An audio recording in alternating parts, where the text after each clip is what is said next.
Bonjour à tous et bienvenue dans cette nouvelle vidéo. On va parler aujourd'hui des equal high et equal lows. Ça va être une vidéo très intéressante et c'est comment en fait je fixe mes take profit. Je vais tout vous expliquer vers où le prix est attiré, comme un aimant entre guillemets, tout simplement vers la liquidité, mais je vais vous expliquer comment ça fonctionne, d'accord? Donc juste avant de commencer cette vidéo, il fallait que je vous fasse un petit update parce que beaucoup ont essayé de rejoindre le mentorat mais ça n'avait pas marché, donc on a mis à jour le site et normalement tout est bon, Donc très bien. À ce niveau-là, donc tous ceux pour qui ça n'a pas marché, je sais que vous étiez nombreux, réessayez tout simplement. Normalement ça devra le faire, donc mes élèves arrivent vraiment à bien progresser, ils font un super travail, c'est vraiment génial. Donc voilà pour ça. Le site est à jour, donc normalement ça devrait marcher, Donc voilà pour cette petite aparté et on va revenir à la vidéo. Donc, ce que je vous parlais, c'était des equal highs et equal lows. Qu'est-ce que c'est en fait? Ça va juste être une configuration entre guillemets du marché qui va nous indiquer que le prix va être aimanté dans cette direction. C'est comment je choisis mes targets. Donc, hop, je vous ai fait un petit schéma comme d'habitude, les petits schémas traditionnels. Donc, vous voyez, à ce niveau-ci, qu'est-ce qui va se passer? Partout sur le marché où on peut voir une zone qui est un petit peu au même niveau, il va se trouver au-dessus des buy stop.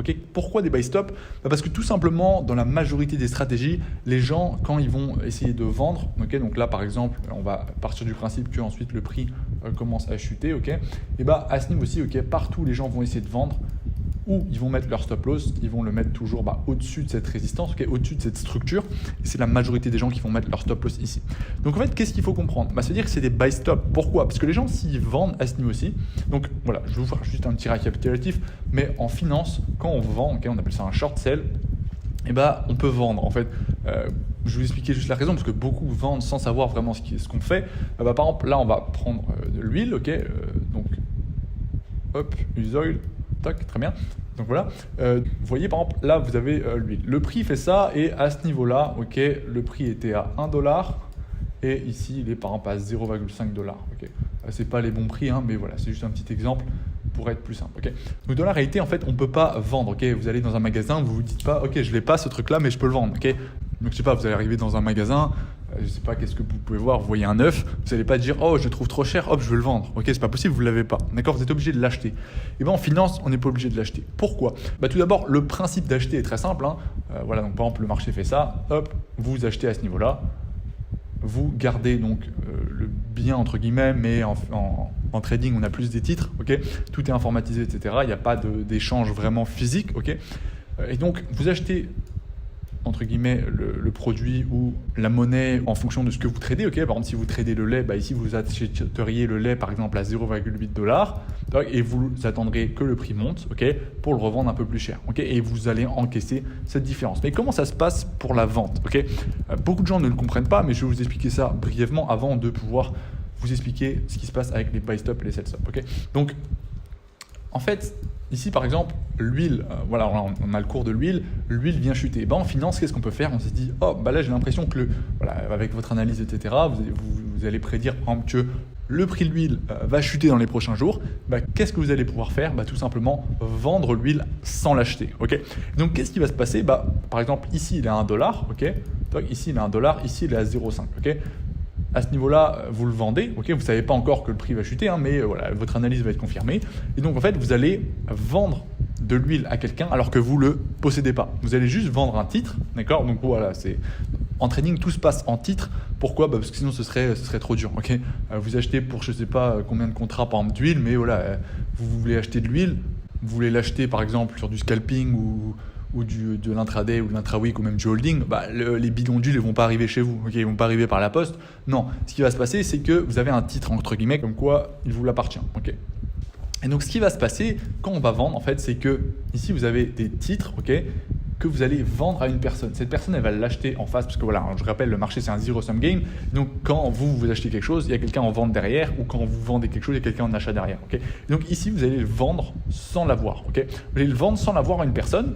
Donc cette personne, par exemple, vous achetez un contrat sur l'huile, vous allez vendre un bidon d'huile. On va partir de ce principe-là. Vous allez vendre un bidon d'huile à 1 dollar. Donc cette personne va vous l'acheter à 1 dollar, sauf que vous ne l'avez pas. Et ce qui va se passer, c'est qu'en fait, vous avez prévu que le marché chute. Et donc sans l'avoir, vous le vendez à ce niveau-là. et vous allez le racheter quand le prix est plus bas, ok, et vous allez tout simplement lui donner ce que vous avez acheté. Vous l'avez vendu auparavant et vous allez lui donner ce que vous avez acheté plus bas, ok. Donc vous l'avez vendu quand il valait ce prix-là et vous l'avez racheté quand il se vendait ce prix-là. Et donc cette différence, vous allez la gagner. Pourquoi? Vous vendez un bidon d'huile à $1, vous ne l'avez pas physiquement, ok. Vous le rachetez à 0,5 centimes, à 50 centimes. Donc vous l'achetez 2 fois moins cher. Sauf que vous l'avez vendu à $1, vous allez encaisser cette différence, d'accord? Et donc ensuite avec les effets de levier, ça fait beaucoup plus.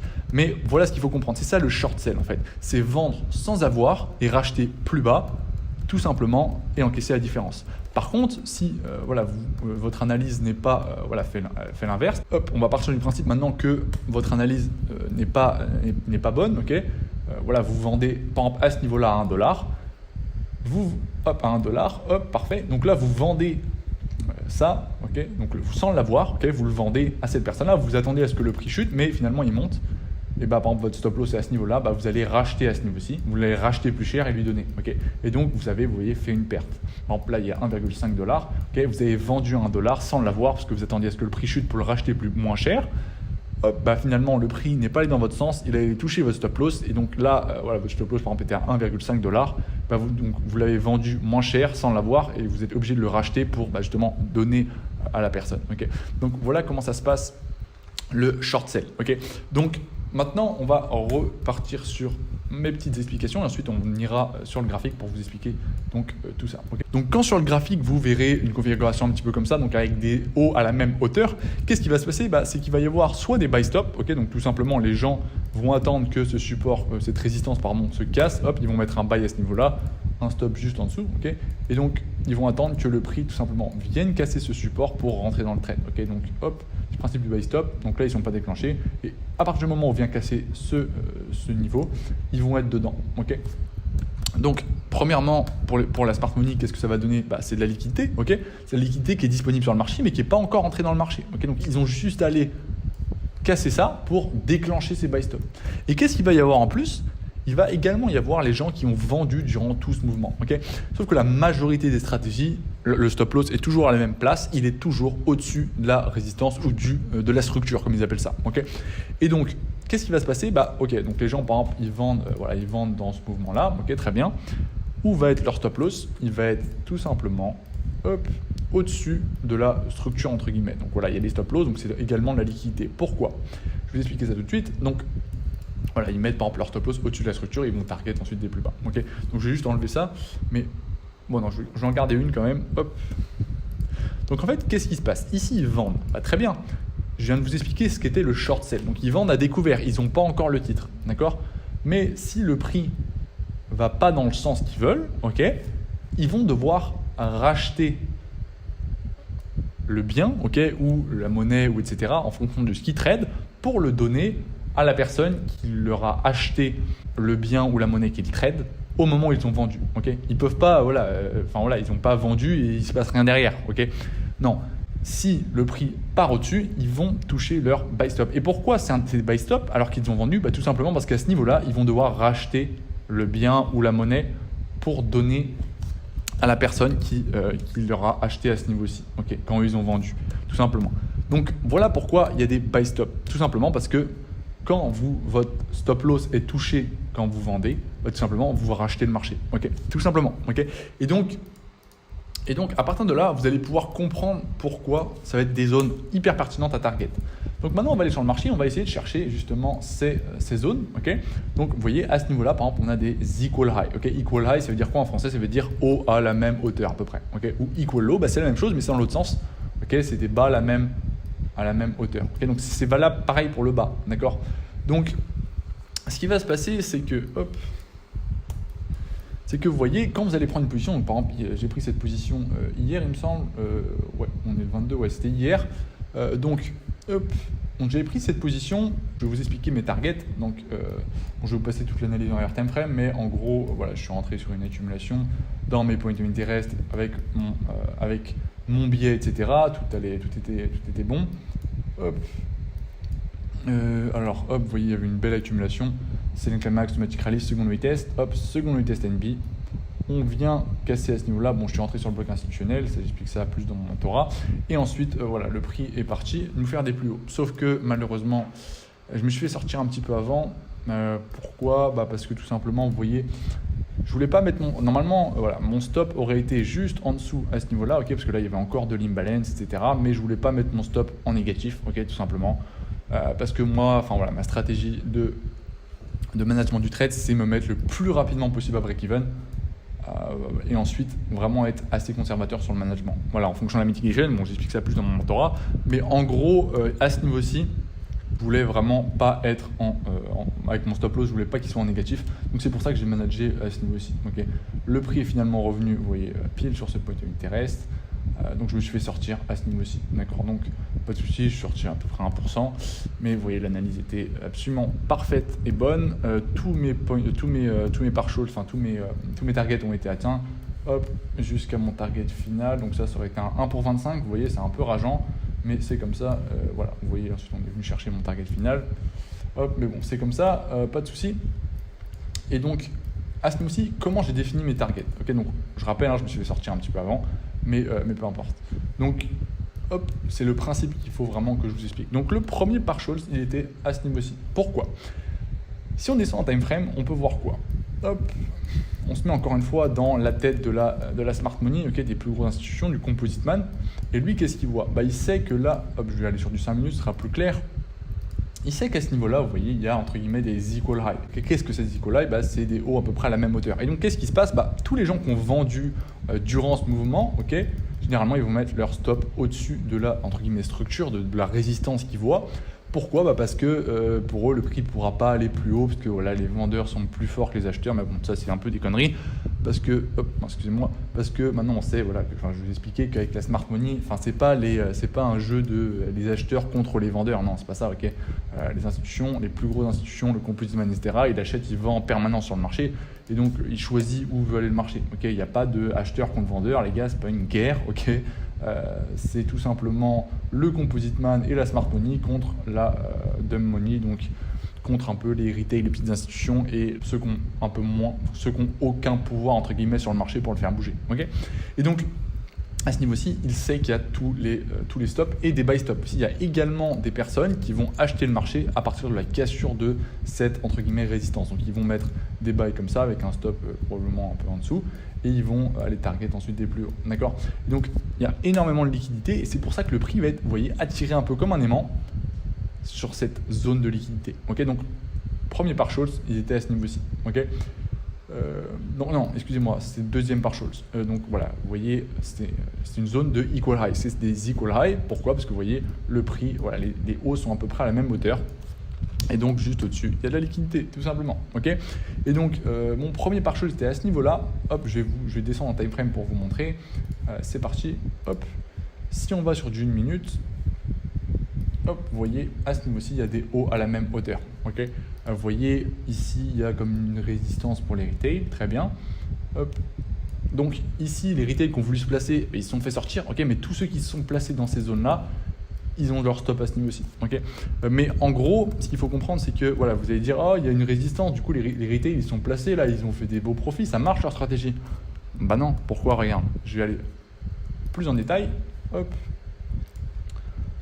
Hop, regarde. À ce niveau-ci, là aussi, il y a une résistance. Okay, ils ont leur bougie rouge, ils rentrent tous à ce niveau-là. Toc. Sauf qu'il y a une manipulation de marché en lower time frame. Okay, donc là, ils vont se placer là. Okay, hop. Avec un stop juste au-dessus, voilà, ils vont se placer là, ils vont se faire sortir. D'accord. Okay, ils vont se faire sortir.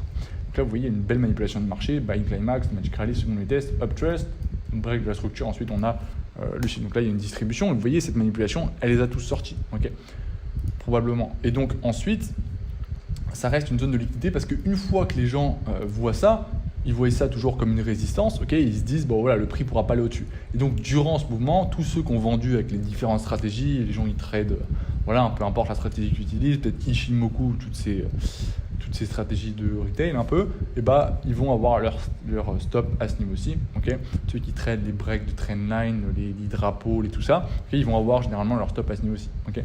Et donc vous voyez, pour la smart money, c'est super intéressant. Okay. Pourquoi? Parce que s'ils vont chercher cette zone à ce niveau-là, il y a beaucoup de liquidité qui va être injectée sur le marché. Okay, injecté ou enfin voilà, qui va être déclenché pour eux. Ok, donc vous voyez, à ce niveau-ci, ils vont venir chercher cette zone. Ok, donc c'est une première zone de partials pour moi parce que vraiment le prix, à partir du moment où il est venu chercher cette liquidité, il peut très bien ensuite, enfin, voilà, si je me suis trompé dans l'analyse globale, il peut ensuite aller autre part. Ok, et donc c'est pour ça que je prends des profits sur les equal high, d'accord. Donc une fois que j'ai pris, une fois que voilà, ce target a été touché, j'avais ce target là. Encore une fois, ce target, il a été touché, mais je me suis fait sortir avant, d'accord. Donc ça arrive, ok, c'est comme ça, mais il n'y a pas de problème. Ici, c'est pour vous expliquer justement comment je fais pour définir mes targets.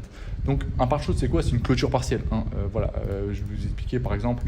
Si hop, je fais un buy à ce niveau-là et le prix monte, par exemple, je me dis qu'à ce niveau-ci, je vais prendre 20% de mes profits de la position, à ce niveau-là 20%, à ce niveau-là 30%, etc. D'accord? C'est possible. On n'est pas obligé de sortir 100% de notre position ou quoi. D'accord? On peut sortir petit à petit notre position. Il y a des tutos qui sont faits sur YouTube si vous ne savez pas trop comment on fait sur MT4, mais c'est relativement simple. Ok? Vous allez sur le bouton pour fermer votre position et vous rentrez le nombre de lots que vous voulez sortir. D'accord? Donc c'est aussi simple que ça. Et donc, vous voyez, à ce niveau-ci, pour moi, c'était une zone de partial super intéressante également. Pourquoi? Parce qu'il y a encore une fois de la liquidité. Okay, et donc, à ce niveau-ci, vous voyez, il y a une espèce de résistance un peu pour les retail. Eux, ils voient que, voilà, une fois que le prix chute durant ce mouvement, il y en a qui vont, voilà, ce serait sur une plus grosse time frame, hein, ceux qui sont rentrés sur potentiellement du 4 heures ou quoi, vous voyez dans ce mouvement-là, ils vont probablement leur stop loss au-dessus de cette zone, d'accord. Et donc ici, c'est une super zone de partial, encore une fois, ok. Donc juste le mettre, hop, parfait. Donc très bien. Donc vous voyez, ça c'était une super zone également de partials. Mon target final était justement là-dessus, ok, sur cette supply zone. Donc voilà, j'aurais pu ensuite target des plus hauts, mais pour moi c'est ce qui me paraissait le plus pertinent. Donc hop, j'ai enlevé ça, hop, très bien. Encore une fois, je me suis fait sortir au départ, donc j'étais plus dans le trade à ce niveau-là. Ok, mais c'est juste pour vous montrer mes targets, comment je les avais définis, d'accord. Et donc ensuite le prix, hop, bon, il est venu dans notre supply zone avant de chuter, d'accord. Donc très bien. Voilà pour les equal high, ok, donc c'est super intéressant pour définir les targets. C'est la manière dont je définis mes targets. Donc encore une fois, voilà, il y a plusieurs façons, mais c'est mes clôtures partielles, pardon, je les définis de cette manière et des fois le TP final. Mais voilà, après je définis en fonction de l'order flow, des supply et des demand en fonction si je trade un retracement ou une continuation. Okay, donc par exemple, voilà, si hop, je suis en H4, hop, j'arrive à trouver une petite entrée à ce niveau-ci, je rentre et je cherche, voilà, je m'attends à ce que le prix fasse des plus hauts, bah, mon target sera à ce niveau-là, okay, sur l'order flow on appelle ça. Je vous ferai une vidéo plus complète sur l'order flow, okay, spécialisée. Par contre, si par exemple, vous voyez le prix est overextended et j'arrive ici à trouver une entrée pour un retracement, je m'attends à ce que le prix revienne dans ce point limite et reste avant de faire des plus bas, bah, mon target se trouvera tout simplement à ce niveau-là si j'achète à ce niveau-ci, d'accord, tout simplement. Donc voilà, c'est les différents targets, mais ici c'est une vidéo sur les equal high. Okay, donc si je vais par exemple sur une autre paire, je peux juste des JPY, hop, c'est parti. Toc. Vous voyez que, alors hop, juste regarder, donc vous voyez que le prix est aimanté entre guillemets sur les equal high et les equal low, tout simplement. Ok. Par exemple, regardez à ce niveau-ci. Donc hop, ici vous voyez les gens qui sont entrés en vente sur tout ce mouvement-là, ils ont probablement leur stop loss à ce niveau-ci, ok, au-dessus de la structure, au-dessus d'une résistance que vous allez hériter. Encore une fois, vous allez me dire, ah mais tous ceux qui ont vu une résistance à ce niveau-là, qui sont placés ici, bah, ils sont en profit. Bah, il n'y en a pas beaucoup à mon avis, parce que regarde, si tu reviens plus en profondeur, il y a encore une fois une manipulation de marché et ils sont tous sortis, d'accord. Regarde, hop, on va aller, je vais t'expliquer ça tout de suite. Regarde, à ce niveau-là, ils disent, oh là là, hop, une belle résistance, le prix rejette, une belle bougie rouge, un doji d'hésitation comme ils voient ça, ok. Ils vont se placer là, tout simplement. Oh, il y a un doji, hop, c'est génial, ça veut dire que le prix est indécis et qu'il n'arrive pas à aller plus haut, ok. D'accord, très bien, il se place comme ça, hop. Ils disent, oh, le rate reward est magique et tout, magnifique, ok, hop. Qu'est-ce qui se passe? Boum, on vient de les sortir juste avant, ok. Donc, vous voyez, c'est pour ça. Ce qu'il faut comprendre, c'est que quand les gens voient une résistance, ils vont se faire avoir à chaque fois parce que voilà, il y a une manipulation de marché. S'il y a une distribution, okay, si on prend le time frame, on pourrait la voir. Hop, même si ceux qui veulent rentrer sur de la plus petite time frame, ils vont se faire avoir. Okay. Ici, il verrait une résistance. À ce niveau, c'est ici. On vient les chercher. Hop, donc là, on a une distribution très simple. Buying climax, automatic rally, second retest, uptrust, break. On revient où? Sur le point of interest. Toc, et ensuite, le marché chute. Si on va avoir time frame à ce niveau-là, on pourrait retrouver une distribution parce que le marché est fractal. Ok, si vous voulez, on peut y aller, il n'y a pas de problème. On pourrait aller prendre sur mince, j'ai pas accès. Bon, très bien, peu importe, mais voilà, il y avait encore une distribution en lower time frame. Donc, ce qu'il faut comprendre, c'est que là, les gens ne sont pas rentrés là-dessus. Voilà, avec un stop loss très très serré, magnifique. Non, en fait, ce qui se passe, c'est qu'une fois que les gens rentrent, les retail rentrent dans ces mouvements-ci, ok, ils vont placer leur stop loss là parce que ils voient comme une résistance sur cette time frame. Mais ils n'ont pas pu rentrer, ou alors très peu, ont réussi à avoir une belle entrée sans se faire sortir, ok, par la manipulation du marché. Et donc, ce qui va se passer, c'est qu'il y a beaucoup de liquidité. Et le prix, ensuite, bon, voilà, si vous arriviez à trouver une entrée là-dedans, ça aurait été un super target à ce niveau-ci. Pourquoi? Parce que là, il y avait beaucoup de liquidité. D'accord?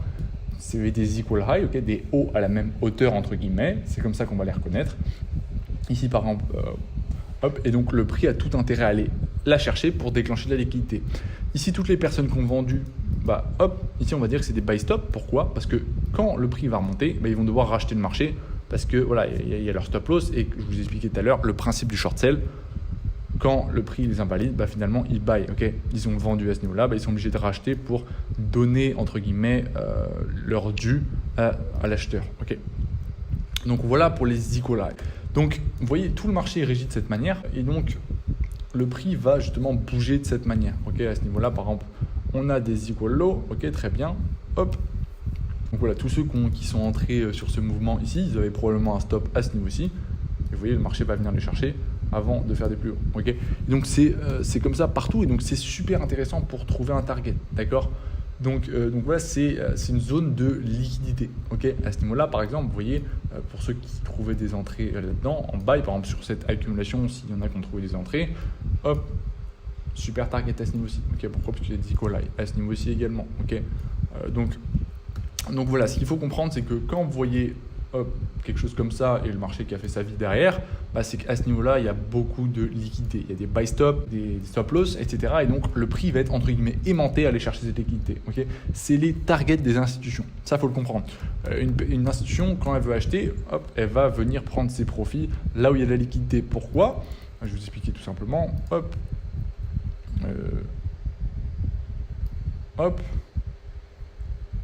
Elle va venir target à ce niveau-là. Parce qu'elle, pour sortir des profits de sa grosse position, bah, elle a besoin de beaucoup de liquidité et elle va chercher une zone où il y a beaucoup de liquidité, tout simplement. Okay, et donc, ça se passe à peu près partout. Voilà, sur toutes les paires, si on va sur Google, par exemple. Hop, ici, j'ai fait une vidéo. Donc, vous voyez, par exemple, à ce niveau-ci, hop, là, on avait des equal low. Bon, on est venu les chercher.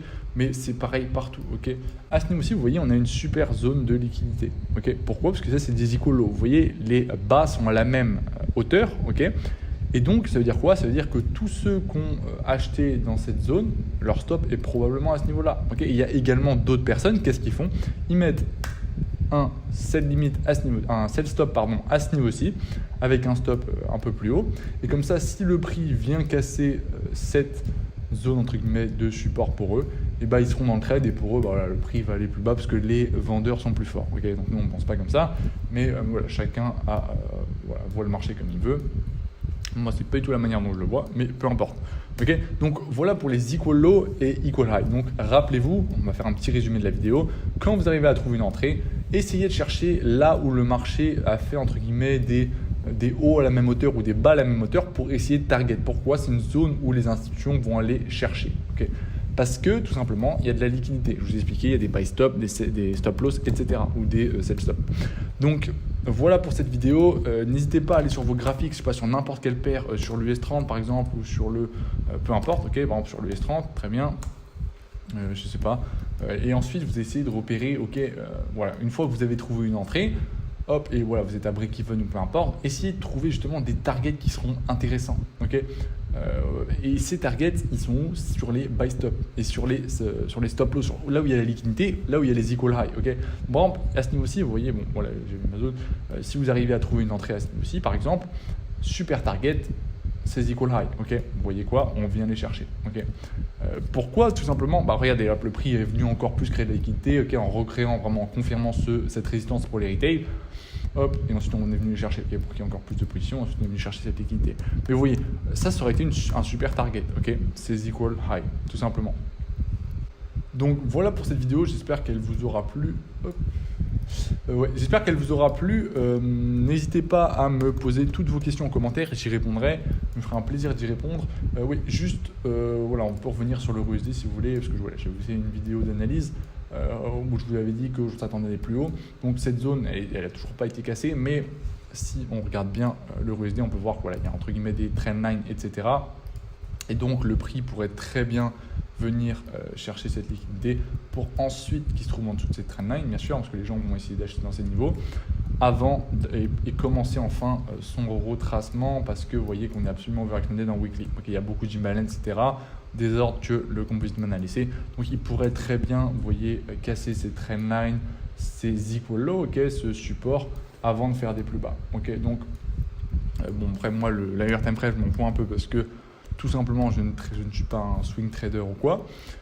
Donc voilà, je prends des petites positions à l'intérieur avec des super hit rewards, mais des targets qui sont avec peu de pips entre guillemets. Vous voyez, là par exemple mon target final était à 1 pour 25. Encore une fois, je me fais sortir avant, mais hop, 1 pour 25 avec, je vais regarder, il y avait combien de pips.